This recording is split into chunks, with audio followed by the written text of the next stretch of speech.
Hello everyone, welcome to Finance Wisdom. In this video, we're going to talk about how to beat inflation. If you are new to this channel, do like and subscribe to the channel. Despite its importance to long-term financial planning, inflation has proven difficult to quantify in a way that is both accurate and relevant to each individual investor. This may seem strange at first, because if inflation is defined as an increase in the general level of prices in an economy over time, then measuring it would seem to be as simple as keeping track of the prices. However, this is not always the case, as inflation can take many forms. The substitution problem is one of the biggest issues plaguing modern inflation measurements, because when we measure inflation, what we're really interested in is how the declining purchasing power of currency is likely to impact our future expenses, so we can get a better idea of how much money we'll need to save up for a new car 10 years from now, or how much of a savings account we'll need for a vacation.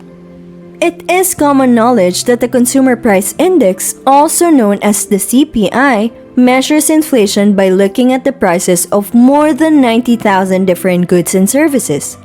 However, most of us will never be able to afford all of those items. So the CPI stated annual inflation rate may not feel accurate to the average consumer. Although the CPI is the most widely used of the inflation metrics we'll be looking at today, it's not without debate. Consumer Price Indexes, or CPI, used to measure inflation by comparing the change in the price of a fixed basket of goods and services over time. For example, if a carton of eggs cost $2 last year and $2.05 today, inflation would equal to 5% for the eggs.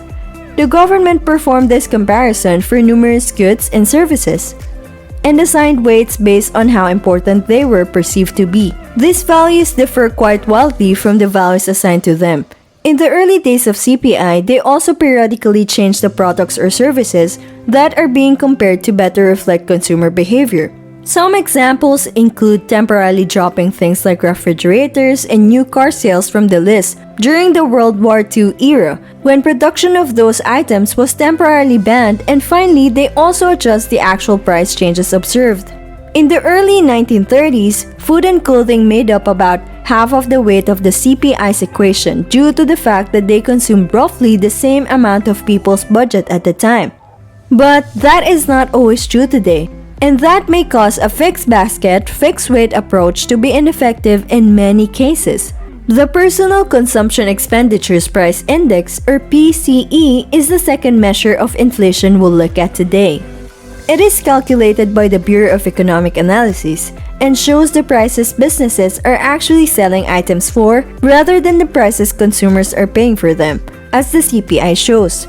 On the surface, this may seem like exactly the same thing, because if I buy a bag of carrots for $2 at the local supermarket, then doesn't that mean in some cases a consumer's price for an item and the price a business is charging for an item are the same?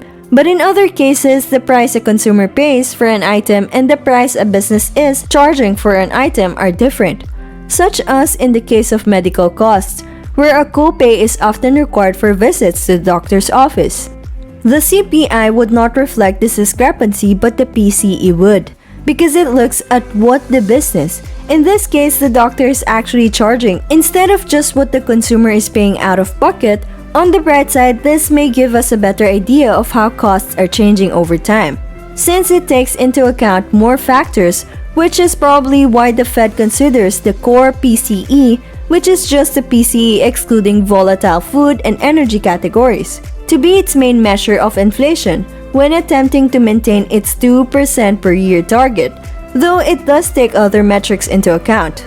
On the other hand, it may be less relevant to ordinary consumers both because its focus is less on what people are paying and more on what things actually cost. And the fact that just like with the CPI, it may not actually reflect any individual consumer's purchasing behavior. The third measure of inflation we'll look at today is the GDP deflator. This is a less well-known measure, and it goes about things a little differently than the previous two. Instead of looking at a basket of goods and services, it calculates the change in prices from one period to the next. Across the entire economy, it does this by dividing nominal GDP by real GDP, and then multiplying by 100 to convert to a percentage. GDP, as many of you know, is simply a measure of the total monetary value of all goods and services sold in a country excluding exports over a specific period of time. Its value changes due to one of two factors, either the price of the goods and services in an economy change from one period to the next, or the amount of products and services sold in an economy changes. So, if you wanted to determine how much prices have changed, you simply need to isolate that factor from the number of goods and services that are sold in a given period. Economists do this by recalculating the total monetary value of sales in the current period using prices from a prior period. So in other words, by multiplying the sales volume of the US in 2021 by 2020 prices and comparing it to the current year's actual GDP, you can work backwards and solve for the price. Inflation experienced that year, on the one hand, the GDP deflator is very useful because it compares the entire economy against itself from a previous period. Aside from monitoring changes in prices, it can also record changes in consumer spending habits, which solve the substitution problem that afflicted the early CPI. This implies that it can be a fairly accurate indicator of how inflation affects individuals on an economy-wide basis. For most people, the GDP deflator is more difficult to calculate and understand than a few hundred or thousand goods and services, because you need to keep track of all of them, and not just their prices, but their sales volume as well. Additionally, since the GDP deflator is focused on an economy-wide scope, it doesn't do as well at helping us to understand the changing costs of any individual PR. Today, we'll take a look at the quantity theory of money as a gauge of inflation. Instead of trying to predict an inflation rate, quantity theory of money focuses on how the amount of money in circulation influences the price of goods. A simple example is shown in the following equation. The amount of money in circulation divided by the velocity of money equals the price of the product sold when the money printers are running and the supply of money is doubled, but people are cooped up and not spending as they normally would because the velocity of money is slowed. Prices will not necessarily double. The same could be said if companies were more productive. It is also important to consider the velocity of money, or how many times each dollar changes hands in a certain period of time, and then how many products or services are sold. It's impossible to use the theory to predict your financial future, since we don't know when and in what amounts money will be created or taken from circulation. Nor do we know how those other variables of the equation will play out during those periods.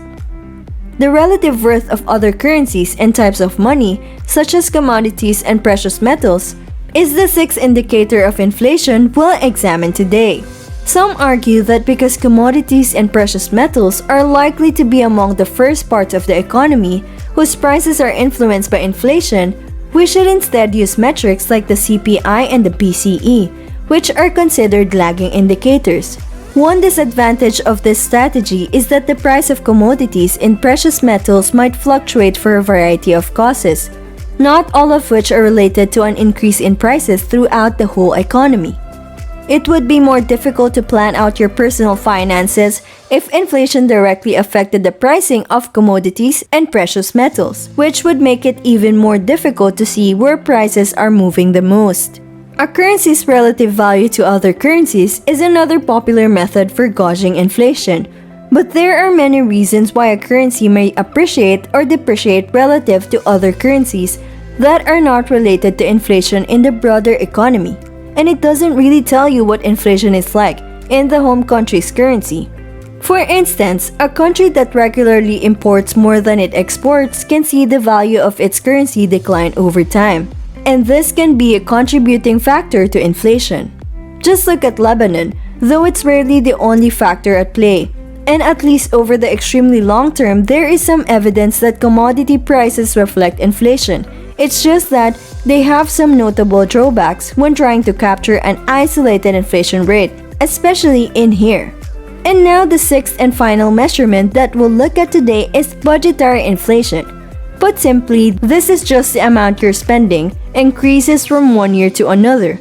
On the plus side, this approach is the only method that is tailored to your specific financial situation.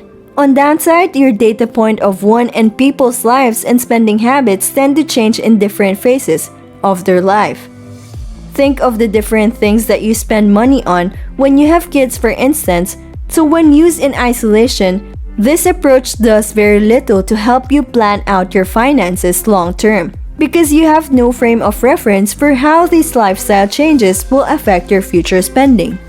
So those are 6 common measures of inflation. None of them do a perfect job of allowing you to see how changing prices could affect you both now and down the road, but thankfully, when viewed together, you can give yourself a better idea of what's going on in here and now, as well as what may be coming down the road for you. Personally, for instance, you can combine your own personal spending history with historical inflation rates, measured by the CPI for specific categories that you have spent little or no money on before, such as childcare or medical costs as you age, in order to get a better idea of what your costs might look like when the time comes for you to start spending money in those areas without sacrificing the personalized aspects that can really only be measured by looking at your own financial history. And that's important because there can sometimes be a wide disparity between the inflation rates suggested by these different methods. For instance, since something like 6.5% a year compared to 3.7% for the CPI and 3.2% for the GDP deflator, you may conclude that equities or speculative investments would be the only viable options for retirement investments if you use the PCE as your sole measure of inflation, whereas if you use the CPI or GDP deflator, you may come to a very different conclusion. If you supplemented these measurements with this information gathered from the financial markets, please share this material with your friends if you think they would be interested in this type of stuff. Let's create our own financial revolution and get this knowledge out there. Thank you for watching. I hope you have learned something from this video. If you like this video, do give us a like, subscribe to the channel, and comment down below. If you would like to support our channel, you can click on the subscribe button as this will motivate us to do better. Thank you and goodbye.